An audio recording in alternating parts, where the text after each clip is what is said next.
Olá, irmãos, graças e paz, a paz da eterna paz de Alcha. Estamos retornando aqui ao canal Advento de Alcha para dar sequência ao estudo a respeito do abominável da desolação ou abominação desoladora. Nós tivemos ali um primeiro momento em que, aliás, dois momentos em que nós examinamos alguns textos da Sagrada Escritura que fala a respeito do abominável da desolação. Então, assim, antes de adentrarmos no estudo, na terceira parte, do qual nós vamos concluir esse estudo, eu gostaria de trazer para vocês o dica de hoje.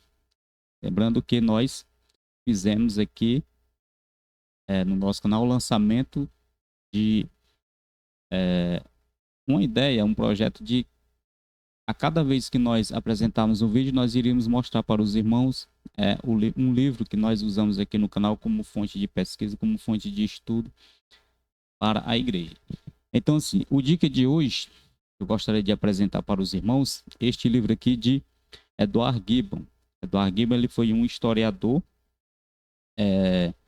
ali por volta do século XVIII, em que ele publicou 6 livros que trata a respeito da história do Império Romano. Esses 6 livros têm como título O Declínio e Queda do Império Romano. Essa obra de Edward Gibbon, ela foi traduzida de forma reduzida para o português, para a nossa língua, por José Paulo Paes. Então, esse livro aqui é interessante para que você tenha como fonte de pesquisa para compreender como foi o Império Romano. A partir ali já do primeiro século da história da igreja cristã, ele vai narrar aqui a história do Império Romano, a partir do primeiro século, até o século XV, em que o Império Romano Ocidental, aliás, o Império Romano Oriental vai cair. Roma ela teve 2 períodos, né? Roma Ocidental, em que cai em 476 através das tribos bárbaras, invasões das tribos bárbaras, e Roma Oriental, que vai cair ali em 1453, com a tomada de Constantinopla, através das invasões dos turcos. Então é importante você compreender porque Roma ela está diretamente envolvida com o povo do Eterno, na profecia, o Império Romano. Então, seria interessante que você compreendesse como foi o Império Romano, a sua história, como ele como aconteceu a história do Império Romano. Então fica aqui essa sugestão como fonte de pesquisa, Edward Gibbon, Declínio e Queda do Império Romano. Como eu já falei, esse livro ele foi publicado no inglês, no original em 6 volumes, mas traduzido para o português de forma resumida. Nós temos esse exemplar, então seria interessante que você procurasse conhecer um pouco mais a respeito do Império Romano, que está envolvido na profecia com relação ao povo do Eterno. Então esse é o nosso dica de hoje, Edward Gibbon, Declínio e Queda do Império Romano. Então vamos dar sequência, irmãos.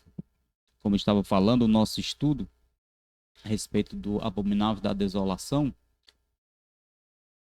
eu vou preparar aqui a apresentação para os irmãos acompanhar conosco aqui no canal.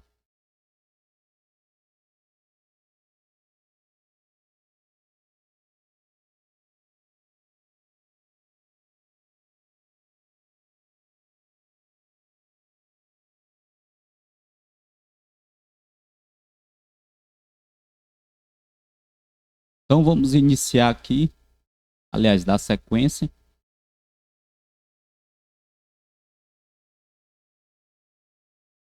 Nós vamos ter aqui as 3 partes em que o capítulo 2, capítulo 7, capítulo 8 do profeta Daniel, como Yalcha falou, lá em Atiel, capítulo 24, verso 15, ele diz lá, e quando pois virdes, né, o abominável da desolação, de que falou o profeta Daniel no lugar santo, quem lê entenda, é preciso ler e compreender as profecias do profeta Daniel para que a gente entenda esse contexto, essa questão do abominável da desolação. Então, nós, lendo o livro do profeta Daniel, nós temos aqui os 3 capítulos. Capítulo 2, que vai falar da grande estátua. Nós fizemos um recorte dessa grande estátua. Ela é composta por 4 metais, que seria o ouro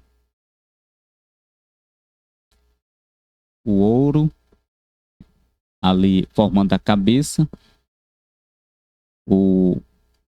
a prata formando o peitoral daquela estátua e os braços, o bronze formando o quadril e o ferro formando as pernas da estátua, os pés em parte de ferro e em parte de barro.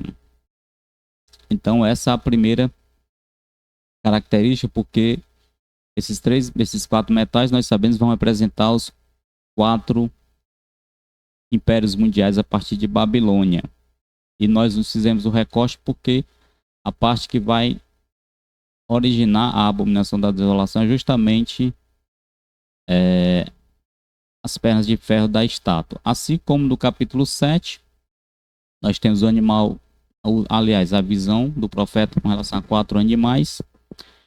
O urso o leão com 2 asas, o urso com 3 costelas entre os dentes, o leopardo com 4 cabeças e 4 asas e o animal terrível e espantoso. E nós fizemos o recorte para nós nos atentarmos no 4º animal, que é justamente este animal do qual vai surgir a abominação da desolação, o abominável da desolação que falou o profeta Daniel. E no capítulo 8 nós temos ali a luta entre o carneiro e o bode, o qual o bode sai vitorioso, o bode representando o Império Grego. E após a vitória, o grande chifre do bode vai cair e vai surgir 4 chifres notáveis para os 4 ventos do céu. E de um dos 4 ventos vai surgir o chifre pequeno. E esse chifre pequeno ele vai atuar em 3 direções: para o sul, para o oriente e para a terra formosa. E após atuar nessas 3 direções horizontal, aqui na nossa terra, ele vai, na sua segunda fase, mexer com as coisas sagradas em direção vertical. Mas assim, qual é o questionamento que eu faço? O que representa esses 3 símbolos proféticos nesses 3 capítulos? Tanto o capítulo 2 como o capítulo 7 e o capítulo 8 do profeta. As pernas de ferro, o animal terrível e espantoso e o chifre pequeno ou a ponta pequena. Representa justamente o Império Romano. Daí a ideia de sugerir aos irmãos que busque o conhecimento à luz da história e, atendendo à nossa sugestão, Declínio e Queda do Império Romano. É um ótimo livro para fonte de pesquisa para que você compreenda como foi o Império Romano. Enfim, mas assim, esses 3 símbolos representam justamente o Império Romano e suas características. Por exemplo, no capítulo 2, as 2 pernas de ferro representam a divisão e subdivisão do Império Romano. O Império Romano ele foi dividido ali por volta do final do 4º século. Já no final do 4º século, ele foi dividido em 2 partes: o Império Romano Ocidental e Roma Oriental. E também foi subdividido, daí a ideia dos 10 dedos da estátua, em 10 províncias, através das tribos bárbaras, já no 4º século, quando o Império Romano Ocidental ele vem cair. Aqui no capítulo de número 7, tem também características idênticas, parecidas com a do capítulo 2. Os 10 chifres, eles correspondem aos 10 dedos da estátua do capítulo 2, que também representa a subdivisão do Império Romano a partir ali do 5º século, quando O Império Romano Ocidental ele é subdividido através das tribos bárbaras. Ele vem cair. E o ressurgimento, que é justamente o chifre pequeno, aquele chifre que tinha olhos e boca que falava com arrogância e blasfêmia, ou seja, um ressurgimento do Império Romano após a sua queda. O Império Romano ele ressurgiria novamente através da Igreja Romana. A Igreja Romana ela surge justamente, ela se estabelece justamente após a queda do Império Romano. Dando sequência, nós temos no capítulo 8 as características da ponta pequena, do chifre pequeno, que representa a ascensão do Império Romano, tanto na vertical, ou seja, o seu crescimento em direção aos céus, mexer com o que é sagrado, como na horizontal, o seu crescimento terreno em busca das conquistas terrenas, né, em direção ao sul, ao oriente, à terra gloriosa, ou seja, ao Egito, a Síria e a terra de Al-Shalom, a terra de Jerusalém. Então, avançando aqui no nosso estudo, nós compreendemos que Roma, como eu já falei, teve duas fases: Roma pagã e Roma cristã. Roma pagã, sua primeira fase, que vai ali, vamos datar de 168, quando Roma ela derrota os gregos macedônios, e 168 antes do Messias, e vai até 476 depois do Messias. Essa é a fase pagã de Roma. Lembrando que eles eram adoradores de várias divindades. Inclusive o próprio imperador era uma divindade para os romanos. E a segunda fase é justamente a Roma cristã, que vai ali já a partir do sexto século, quando a Igreja Romana ela vai derrotar as tribos bárbaras arianas, aquela parte em que a profecia do capítulo 7 fala em que o chifre pequeno ele arranca 3 dos 10 chifres. E aí nós vamos avançando no estudo. Aqui no capítulo 8, o profeta Daniel ele vai nos falar no verso 13 e 14. Depois ouvi um santo que falava e disse outro santo aquele que falava: até quando durará a visão do contínuo sacrifício e da transgressão assoladora, para que seja entregue o santuário e o exército, a fim de serem pisados? E ele me disse: até 2.300 tardes e manhãs, e o santuário será purificado.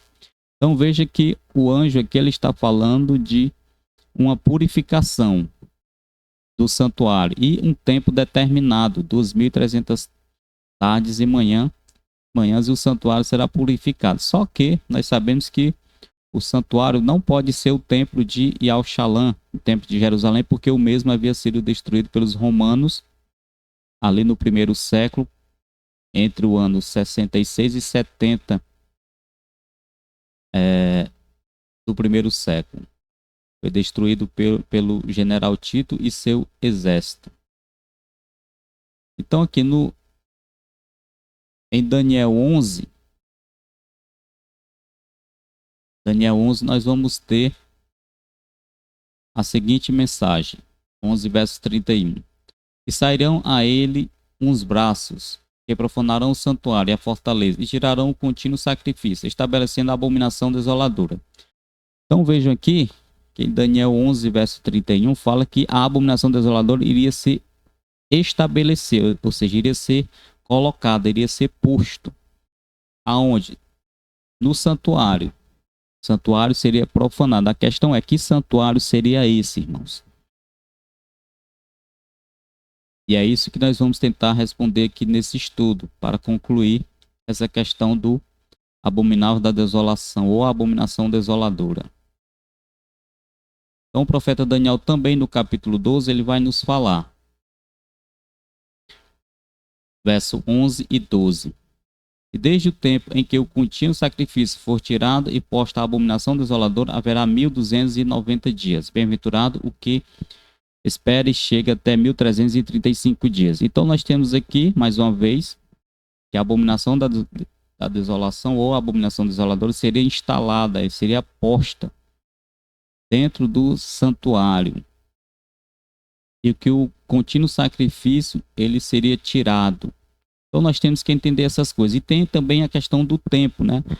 Haverá 1290 dias, bem-aventurado o que espere chegue até 1335 dias.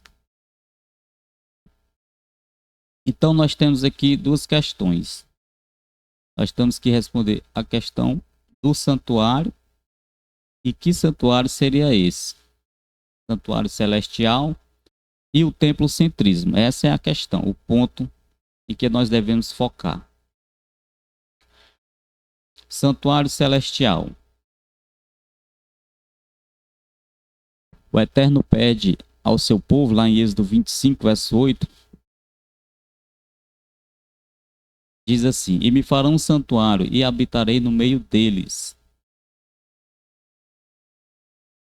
E no verso 9, ele continua: Conforme tudo que eu te mostrar para modelo do tabernáculo e para modelo de todos os seus móveis, assim mesmo fareis. Então é dado uma ordem a Moisés para que ele faça um santuário, conforme o modelo que ele havia visto. Ou seja, Moisés ele tem a visão do santuário celestial do Eterno.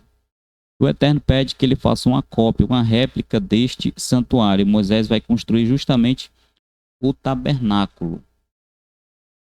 Nós temos que iniciar daqui para que nós venhamos compreender o que é o santuário que o profeta Daniel está falando. Então vamos fazer aqui um estudo a partir do Êxodo, para que a gente possa compreender que santuário é esse. Porque o Eterno ele pediu que o povo de Israel, a Moisés ali, que fizesse um santuário ou um tabernáculo, como assim foi feito. Aqui em Hebreus, no capítulo 8, verso 5, vai nos dizer: os quais servem de exemplar e sombra das coisas celestiais, como Moisés divinamente foi avisado, estando já para acabar o tabernáculo, porque foi dito: olha, faze tudo conforme o modelo que no monte se te mostrou. Então, como eu já falei, foi mostrado a Moisés o santuário celestial e foi pedido a ele que fizesse um modelo, uma cópia deste santuário. E o Eterno, através do seu Espírito, inspirou Moisés e ele fez, ali com o povo de Israel, este santuário ou este tabernáculo, uma coisa muito simples, muito simples. O tabernáculo, nós estamos vendo aí, era uma coisa muito simples de se fazer. Eles fizeram, comparado com o santuário celestial, ou seja, o original. Moisés teve a visão do original, mas ele teve que fazer uma réplica, uma cópia deste santuário. E assim ele fez, conforme a orientação divina. Ele fez o tabernáculo. Você pode ler sobre isso em Êxodo capítulo 24 a 31. Você vai compreender como era o tabernáculo, que era uma cópia do santuário mostrado a Moisés, o santuário celestial. Então, o que vem a seguir? Moisés fez este santuário e por muito tempo o povo de Israel, fez o tabernáculo, que era uma cópia do santuário, e por muito tempo o povo de Israel usou este tabernáculo para fazer os rituais dos sacrifícios. Tudo foi orientado ali no livro da lei, no Pentateuco, na Torá. Só que, na época do rei Davi, o rei Davi ele teve uma ideia. Uma ideia. Qual foi a ideia? A ideia de construir um templo para o Eterno. A partir daí surgiu a ideia do templocentrismo. Então veja o que diz a Escritura aqui em 1 Crônicas, capítulo 17, verso 1. Sucedeu, pois, que, morando Davi já em sua casa, disse Davi ao profeta Natã: Eis que moro em casa de cedros, mas a arca do concerto do Eterno está debaixo de cortinas. Então, Davi ele fez essa reflexão.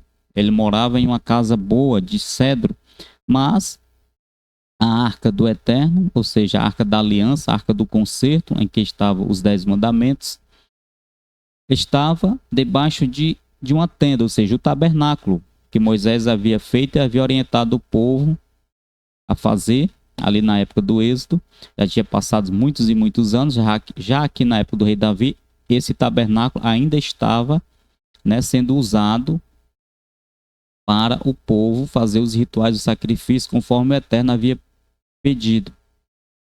Então Davi ele teve essa ideia. Verso 6 aqui do capítulo 17 vai nos falar: por todas as partes por onde andei, isso é o Eterno falando, com todo o Israel, porventura falei alguma palavra a algum dos juízes de Israel, a quem ordenei que apacentasse o meu povo, dizendo: por que não edificais uma casa de cedros? Ou seja, o Eterno ele não se agradou da ideia de Davi. Ele questionou. Ele não pediu uma casa de cedro, uma casa de pedras luxuosa. Ele não pediu isso. O tabernáculo feito por Moisés, aquele tabernáculo, está muito simples. Era o suficiente. O Eterno se agradou daquilo. Tanto é que ele habitou no tabernáculo. Ele se fez presente no tabernáculo. Mas o Davi ele teve essa ideia de criar um templo físico, um templo de pedras, né? E aí ele juntou todos os recursos necessários para construir o templo. O Eterno consentiu, né? No desejo de Davi, ele consentiu, ele aceitou, né? E Davi fez ali todo um trabalho para agariar recursos para a construção do templo, mas o Eterno não permitiu que Davi construísse o templo, porque Davi havia sido um guerreiro, havia derramado muito sangue de pessoas e não foi permitido a ele fazer este templo. Mas o filho dele, Salomão, ele vai edificar este templo, ele vai construir este templo, que é conhecido como o Templo de Salomão. Aqui, já em 2 Crônicas, capítulo 7, verso 1 e 2, vai nos falar: e acabando Salomão de orar, desceu o fogo do céu e consumiu o holocausto e os sacrifícios, e a glória do Eterno encheu a casa. E os sacerdotes não podiam entrar na casa do Eterno, porque a glória do Eterno tinha enchido a casa do Eterno. Então o Eterno, ele, apesar de não consentir, ele se fez presente, né, na inauguração do templo. Após a construção e inauguração do templo, o Eterno se fez presente e ali habitou. E ali ele esteve. O povo começou a fazer os rituais e os sacrifícios neste templo, que era uma cópia, lembrando para a igreja, do santuário celestial. O templo era uma cópia do santuário celestial, o santuário do Eterno, o templo da justiça do Eterno. E os sacrifícios, todos os rituais, eram um simbolismo do ministério de salvação que seria executado em Yahushua. Muito interessante isso. A gente não tem tempo, irmãos, de explicar, esmiuçar toda a mensagem. A gente tem que recapitular aqui alguns pontos. Os irmãos já têm o conhecimento de alguma coisa e a gente vai avançando na mensagem. Então aqui, chega um tempo em que o povo eles acabam, né, sendo desobedientes ao Eterno, se desviando do caminho da mensagem do Eterno, e o Eterno acaba destruindo este templo. Jeremias ele vai falar aqui,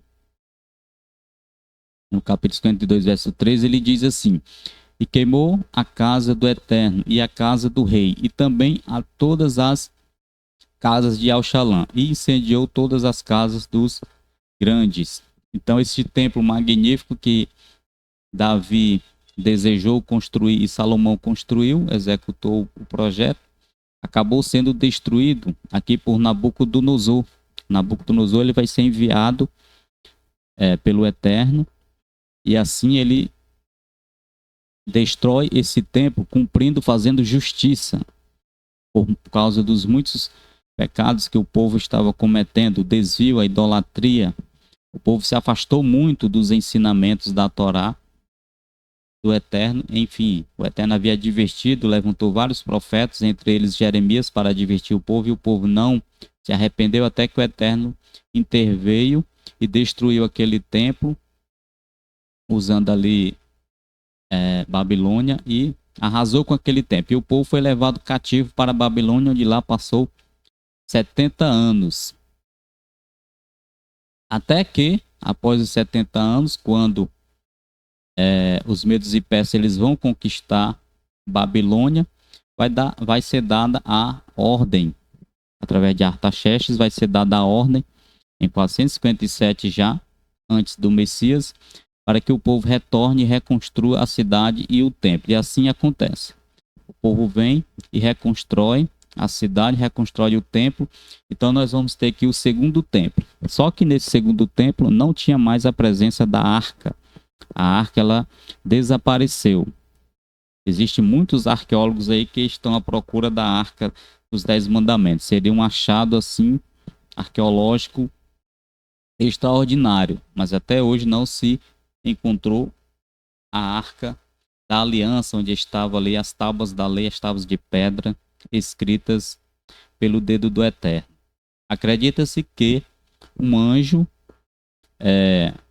tirou a arca com a arca da aliança de dentro do templo antes dele ser destruído pelos babilônicos e guardou e mantém guardado em um determinado local, assim como o jardim do Éden, a árvore da vida, é guardada, está guardada por anjos após a queda de Adão. Adão, ele quando pecou com Eva, ele foi expulso do jardim do Éden, e ali os anjos guardam a árvore da vida. Do mesmo jeito aqui, a arca da aliança também desapareceu. Acredita-se que anjos estão guardando essa arca e não se pode mais ter acesso a ela, a não ser através da leitura da Torá, da leitura da palavra do Eterno. Louvado seja o seu nome. Então, o segundo templo ele foi reconstruído, e este segundo templo ele vai continuar por um determinado período. Ageu ele vai falar: a glória desta última casa será maior do que a da primeira, diz o Eterno Yahweh dos exércitos, e neste lugar darei a paz, diz o Eterno Yahweh dos exércitos. Por que que a segunda casa seria maior do que a primeira? O segundo templo, né, seria maior do que o primeiro? Por causa da presença do Messias. O Messias iria surgir na profecia, né, lá na frente, por volta ali dos primeiros anos já da nossa era, da era cristã. O Messias iria surgir e ele iria frequentar ali o templo, ele iria passar a mensagem do templo de Yaushalam, esta segunda casa.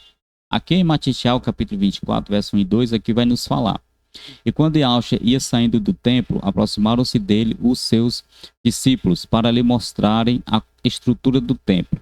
Yausha, porém, lhes disse: não vedes tudo isto? Em verdade vos digo que não ficará aqui pedra sobre pedra que não seja derribada. Então Yausha ele profetiza a queda do templo, a destruição do templo. O templo ele iria cair. Por quê? Porque o povo estava muito apegado ao templo. Fizeram do templo uma espécie de amuleto, de proteção para eles. E o templo ele tinha uma validade, o templo terreno, até a vinda de Yausha, porque tudo se cumpre em Yausha. Toda a profecia, todo o ministério sumo sacerdotal de Êxodo, os rituais de sacrifício, o simbolismo, os utensílios do tabernáculo, do templo construído por Salomão, tudo se cumpria em Yausha. Tudo se cumpria em Yausha. Então, quando Yausha ele cumprisse o ritual do sacrifício, né, que ele mesmo iria entregar a sua vida, então todo esse simbolismo iria ficar para trás, ou seja, iria passar. Não teria mais sentido ter este simbolismo, incluindo o templo. O templo também ele deveria ser extinto. A igreja ela não deveria mais se congregar em templos feitos por mãos humanas. O próprio apóstolo Shaul, ele fala, aliás, Lucas ele vai falar em Atos que o Eterno não habita em templos feitos por mãos humanas, né? O apóstolo Pedro, aliás, vai falar. E o Eterno ele não habita em templos feitos por mãos humanas. Então o templocentrismo ele tinha que ter um fim. E teve um fim, né? Yahshua, quando ele morre lá no madeiro, o que que acontece no templo? O véu do santuário ele é rasgado de alto a baixo. Aqui diz em Matitiel 27, verso 50. E eis que o véu do templo se rasgou em dois, de alto a baixo. E tremeu a terra, e fenderam-se as pedras. O templo, o tabernáculo, como o templo, ele era separado. Ele tinha dois cômodos, que era o lugar santo e o lugar santíssimo. E esses dois cômodos eles eram separados por um véu, uma espécie de um véu, uma cortina. O lugar santo e o lugar santíssimo era separado por uma cortina. Então, quando Yahshua ele morre lá no madeiro, o que que acontece no templo, lá no templo físico? O véu ele é rasgado de alto a baixo, ou seja, não havia mais separação do lugar santo para o santíssimo. Ou seja, a igreja ela pode diretamente chegar ao Eterno através do sacrifício de Yahshua, que é o nosso mediador. Na carta aos Hebreus vai se falar muito sobre isso, de Yahshua como nosso sumo sacerdote. Porque tudo se cumpriu nele e se cumpre nele. Então ele exerce esse ministério sumo sacerdotal agora no santuário celestial. Então esta é a ideia. A igreja não era mais para estar olhando para os templos físicos construídos por mãos humanas. A igreja é para estar olhando para o santuário celestial, onde Moisés viu este santuário e fez uma cópia, uma réplica do santuário celestial. Então Yahshua agora ele ministra no santuário celestial. E a igreja ela deveria estar olhando para isso. Quando Yahshua, após a sua morte e ressurreição, ele passa ainda 40 dias e aqui ele instrui toda a igreja naquele momento. E após esses 40 dias, ele ascende aos céus. Então Atos vai falar sobre isso, verso 9, Atos 1, verso 9. E quando dizia isto, vendo eles, foi elevado às alturas, e uma nuvem o recebeu, ocultando a seus olhos. Ou seja, Yahshua subiu aos céus. E para onde Yahshua foi? Yahshua ele foi justamente para o santuário, onde Moisés havia tido aquela visão. O santuário dar continuidade ao seu ministério sumo sacerdotal. E é isso que Hebreus vai falar. Capítulo 8, verso 1 diz: Ora, a suma do que temos dito é que temos um sumo sacerdote tal, que está assentado nos céus, à destra do trono da majestade, ministro do santuário e do verdadeiro tabernáculo. Veja, o verdadeiro tabernáculo, o qual o Eterno e ao fundou, e não o homem. Então, o verdadeiro tabernáculo, o Eterno fundou e não o homem. Por quê? Porque o que Moisés havia feito era apenas uma cópia do verdadeiro tabernáculo. O Eterno fundou e não o homem. Esse tabernáculo onde está a arca da aliança, as verdadeiras tábuas da lei do Eterno lá, de ouro lá, na arca da aliança. Nós vemos isso aí ali em Apocalipse capítulo 11, o apóstolo e profeta João, verso 19, ele vai ter a visão, né? Ele vai ter a visão do santuário e vai ver a arca da aliança lá, onde ele diz que ouviu-se vozes, trovões, terremotos e grande saraivada, o mesmo que aconteceu lá no Monte Sinai, quando o Eterno ele pronunciou os 10 mandamentos lá para a nação de Israel, ali que estava no pé do monte, e teve esses acontecimentos. O mesmo profeta João vai ver no capítulo 11, verso 19 do de Apocalipse. Só que nesse momento nós acreditamos que quando o Eterno vai pronunciar novamente os 10 mandamentos, não é só mais para a nação de Israel, e sim para todos os povos, nações, tribos e línguas. Ele vai pronunciar os 10 mandamentos novamente, porque o santuário, irmãos, ele é eterno, ele está lá. É o governo do Eterno. Então, o que Moisés fez foi apenas uma cópia do verdadeiro tabernáculo, o qual o Eterno erigiu e não o homem. Ele está lá, esse santuário. Ele existe. E Yahshua, ele ministra como sumo sacerdote neste santuário. Então, nós temos aqui a igreja em casa, né? A igreja ela não vai mais frequentar o templo, embora nesse momento ainda em Atos o templo ainda esteja em pé, templo de Jerusalém, porque ele só vai ser destruído ali na década de 70 do primeiro século. Então a igreja vai congregar onde? A igreja do Mashiach, fundada pelo Mashiach. Em casa, a igreja em casa. Atos vai falar sobre isso. Atos 1, verso 12, 14 nos diz assim: então voltaram para Yalshalã, do monte chamado das Oliveiras, o qual está perto de Yalshalã, à distância do caminho de um sábado. E entrando, subiram ao cenáculo. Cenáculo que é uma casa grande, onde habitavam Pedro e Tiago, João e André, Filipe e Tomé, Bartolomeu e Mateus, Tiago, filho de Alfeu, Simão o Zelote e Judas, filho de Tiago. Todos estes perseveravam unanimemente em orações e súplicas com as mulheres e a Maria, mãe de Alcha, e com seus irmãos. Ou seja, a igreja ela entendeu a mensagem. Eles começaram a se reunir em um cenáculo, ou seja, uma casa grande. Depois em pequenos grupos, em seus lares. E é interessante que quando o Pentecostes cai, né, ele vai cair justamente onde os apóstolos estavam reunidos, nesse cenáculo, nesta casa grande.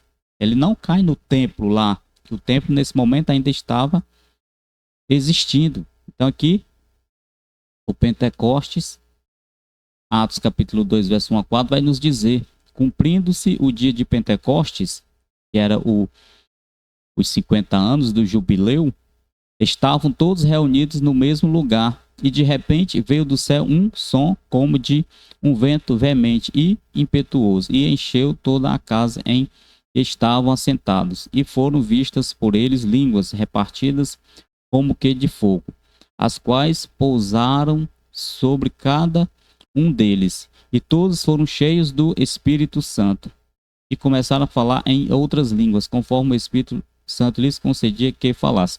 Então, a partir desse momento, eles estavam ali reunidos neste cenáculo, nesta casa, e ali foram ungidos com a presença de Yahshua Mashiach através do seu Espírito. E a partir dali eles começaram a pregar a mensagem a todas as pessoas. E todo mundo conhecido foi impactado com essa mensagem. Louvado seja o Eterno. Então, quando os apóstolos começam a pregar essa mensagem, vai surgir a perseguição. A perseguição dos judeus que não aceitaram Yahshua como Messias, como Salvador, como o seu representante, né? Então nós vamos ter aqui o martírio de Estevão. Estevão ele é o primeiro mártir da igreja cristã, da igreja primitiva, da igreja de Yahshua. Após a morte de Yahshua, é claro, ele é o primeiro mártir convertido à mensagem. Atos 7,58 nos diz: e expulsando-o da cidade, o apedrejavam, e as testemunhas depuseram as suas vestes aos pés de um jovem chamado Saulo. Então Estevão aqui, ele, após dar um testemunho tremendo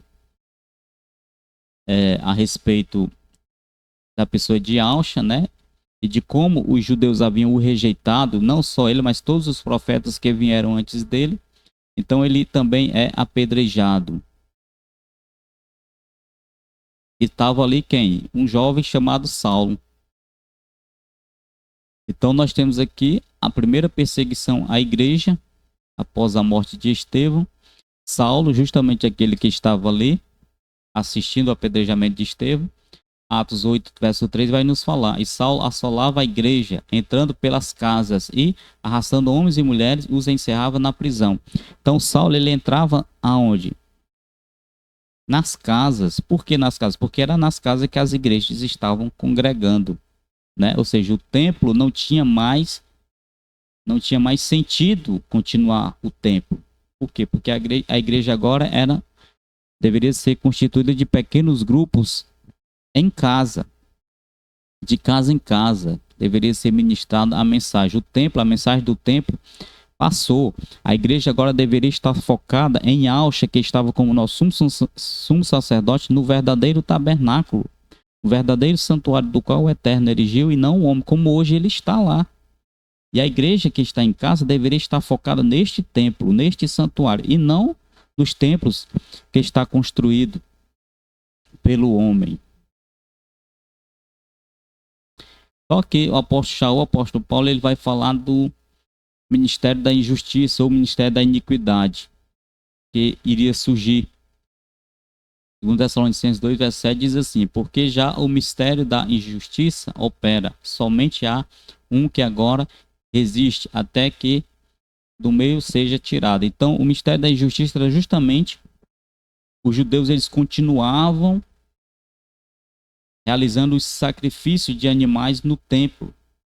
Eles continuavam usando do templo como um meio de mediação, os rituais, o sacerdócio, como um meio de mediação entre o povo e o Eterno, rejeitando o sacrifício do verdadeiro Cordeiro de Yahweh que tira o pecado do mundo, que foi o sacrifício de Yahshua Mashiach. Então isso começou dessa rejeição dos judeus, surgiu o quê? O mistério da injustiça. A injustiça que eles estavam praticando ao continuar o ritual dos sacrifícios de animais no templo. Apóstolo Shaul, o apóstolo Paulo também vai falar da apostasia. Agora a apostasia aqui é com relação à igreja, porque chega o ano 70, o templo vai ser destruído, o templo de Al-Shalom, por causa da justiça do Eterno, assim como o Eterno enviou Babilônia, Nabucodonosor, para destruir o templo na época do povo de Daniel, ele também usou o Império Romano para destruir o templo dos judeus.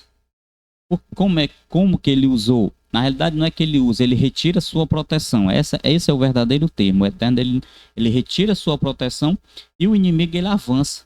Ele passa por cima, ele destrói, ele mata. É por isso que a Bíblia diz, ele veio matar para roubar e destruir. E é isso que ele sabe fazer. Então, quando o Eterno retira a proteção de uma pessoa, um indivíduo, de uma comunidade, um povo, o inimigo, ele vem e atropela. Então, vamos lá. Passou-se o tempo do ano 70, foi destruído, mas o apóstolo Shaul, ele vai falar da apostasia que adentraria na igreja. Olha o que ele diz aqui em 2 Tessalonicenses, capítulo 2, verso 3. Ninguém de maneira alguma vos engane, porque não será assim sem que antes venha a apostasia e se manifeste o homem do pecado, o filho da perdição. Ou seja, a apostasia que viria agora na igreja, não era no povo judeu, não, era na igreja, viria a apostasia, e dessa apostasia iria gerar o homem do pecado, o filho da perdição. Porque eu sei, ele continua em Atos 20, verso 29 e 30, olha o que ele diz, porque eu sei isto, que depois da minha partida entrarão no meio de vós lobos cruéis, que não perdoarão o rebanho, e que dentre vós mesmos se levantarão homens que falarão coisas perversas para atrair os discípulos após si. Os discípulos, ou seja, os alunos, os crentes, os irmãos, ou seja, homens que iriam surgir dentro da igreja do Mashiach, a partir ali do 2º, 3º e 4º século. Isto vai acontecer, desviando o povo da mensagem, tirando a atenção do povo do verdadeiro sacrifício de Yahshua, da sua ministração no santuário celestial e levando por outro caminho, ensinando outros ensinos fora do que diz as escrituras. A apostasia, ela vai continuar. Então, que João também ele vai falar a respeito em sua primeira carta, no capítulo 2, verso 18, ele nos diz assim: filhinhos, já a última hora, e como ouvistes que vem o anticristo, também agora muitos se têm feito anticristos, por onde conhecemos que já é a última hora. Então a última hora havia chegado, a apostasia estava posta, iriam surgir agora os anticristos, preparando o caminho para o verdadeiro anticristo, e tudo isso iria acontecer na igreja do Mashiach. Então, o que é a abominação da desolação, ou o abominável da desolação, após a queda do templo de Al-Shalom? né, que teve o período da igreja do primeiro, segundo, terceiro, quarto século. Então, a abominação da desolação é justamente a apostasia que seria gerada dentro da igreja e que resultaria no surgimento do homem do pecado, do filho da perdição, do qual se levanta contra tudo que é divino, do Criador. Ou seja, esse homem está aí, exercendo este poder religioso dentro da igreja que um dia pertenceu a Yahshua, mas que foi usurpada dele. Foi retirada, foi colocado outros ensinamentos, dogmas, costumes, práticas pagãs, essa avalanche de coisas que adentrou dentro da igreja, acabou resultando, gerando o homem do pecado, e esse veio a assumir a direção da igreja e desviá-la. O templocentrismo, a igreja voltou a frequentar os templos, templos e mais templos foram construídos, catedrais, essa estrutura gigantesca que é hoje o cristianismo apostatado, tudo isso fruto da apostasia, o homem do pecado trabalhando, levando o povo para um caminho distante, ao invés de olhar na simplicidade do que é a igreja do Mashiach, olhar para o seu sacrifício no madeiro e olhar para a justiça do Eterno e olhar também o seu ministério sumo sacerdotal no santuário celestial, o verdadeiro tabernáculo em qual o Eterno construiu e não o homem. O que acontece hoje? A igreja ela olha para os sacerdotes, para os líderes religiosos, e por esses homens estão sendo guiados. E a Escritura diz, irmão, se um cego guiar outro cego, ambos cairão no mesmo barranco, ambos cairão no mesmo buraco, e o povo está sendo conduzido e levado. Isso fruto da apostasia, infelizmente. Mas os juízos do Eterno, assim como caiu em Jerusalém, na época de Nabucodonosor, o juízo do Eterno que caiu sobre Jerusalém, através dos romanos, quando ele retira sua proteção no ano 70 da nossa era, e também na época do Egito, quando o povo estava lá 400 anos cativo, o juízo do Eterno caiu lá. Apocalipse revela que também cairá as 7 últimas pragas sobre esse povo que levou o povo do Eterno, o povo do Mashiach, a se corromper. Então, Apocalipse fala das 7 últimas pragas após o juízo do Eterno que está em curso. Haverá a sentença desse juízo, e o resultado desse juízo é o derramamento das 7 últimas pragas sobre este povo que está vivendo a apostasia, principalmente os líderes religiosos que conduziram o povo à perdição. É por isso que a primeira praga é sobre os líderes religiosos. Diz lá o texto que eles terão úlceras malignas, né? Então, estarão cancerígenos, ou seja, repleto de enfermidades, e depois as outras pragas que vai atingir também o planeta, porque todo o planeta ele acabou sendo corrompido, envolvido nessa questão da apostasia, do surgimento do homem do pecado, da iniquidade, tudo isso que nós vemos aí nos nossos dias. Mas a igreja remanescente, ela continua. Ela passou pelas perseguições e ela chegou até os dias de hoje. Nós estamos aqui, irmãos. Nós somos a igreja remanescente, a igreja que congrega nos lares, em casa, e olha para o santuário celestial e enxerga pela nossa fé e Yahshua Mashiach ministrando no santuário celestial como nosso sumo sacerdote, nosso mediador, nosso advogado, que intercede pelas causas da igreja. Louvado seja o nome do Eterno por isso. Enquanto o homem do pecado conduz o povo à perdição, Yahshua Mashiach está no santuário celestial e ministra por esta igreja. A igreja que, na fé, exercendo a fé, enxerga em Yahshua Mashiach, exercendo o seu sumo sacerdócio no santuário celestial. Louvado seja o Eterno. Então nós temos aqui o homem do pecado. Apocalipse 3, verso 3 nos diz: e viu uma de suas cabeças como ferida de morte, e a sua chaga mortal foi curada, e toda a terra se maravilhou após a besta. Então toda a terra se maravilhou seguindo este poder, seguindo este movimento, seguindo esta religião universal que aí está. Toda a terra. as festividades pagãs que são celebradas, todo mundo está envolvido, irmãos, nesse contexto da apostasia. O apóstolo Shaul falou lá no primeiro século, na história da igreja, que infelizmente aconteceu. Nós estamos vendo isso aí, o resultado da apostasia, a corrupção moral do homem, enfim, tudo isso está acontecendo, encabeçada, liderada pelo homem do pecado. Então vamos lá, o que seria a abominação da desolação? Para nós compreendermos, entendermos e concluirmos esse estudo. O mistério da iniquidade. O mistério da iniquidade, quando os judeus eles rejeitaram o sacrifício de Ausha e continuaram o ritual dos sacrifícios dos animais no templo até o ano 70, quando o templo foi destruído. Apostasia na igreja. Após ali o primeiro século, em que a igreja se permaneceu pura, a partir do segundo, terceiro e quarto século, a igreja ela vai entrar em uma apostasia. E, a partir daí, a coisa só vai piorando, adentrando ali já na Idade Média, uma escuridão profunda adentraria na igreja do Mashiach. A igreja voltaria para o templo, para dentro dos templos, templocentrismo. A religião está focada dentro dos templos.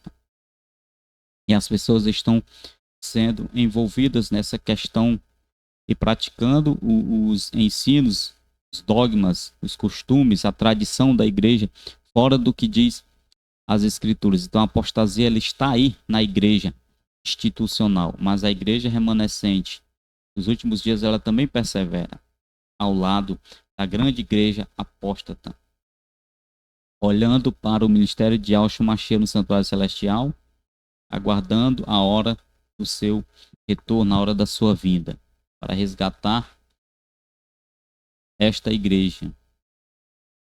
Então, a apostasia na igreja, a igreja institucional, o templocentrismo, que hoje nós vemos aí, em toda a rua, toda a esquina, nós vemos a igreja apostatada, o templocentrismo, fruto da apostasia que o apóstolo falou. O homem do pecado que surgiu no início da apostasia da igreja. A apostasia ela gerou o homem do pecado.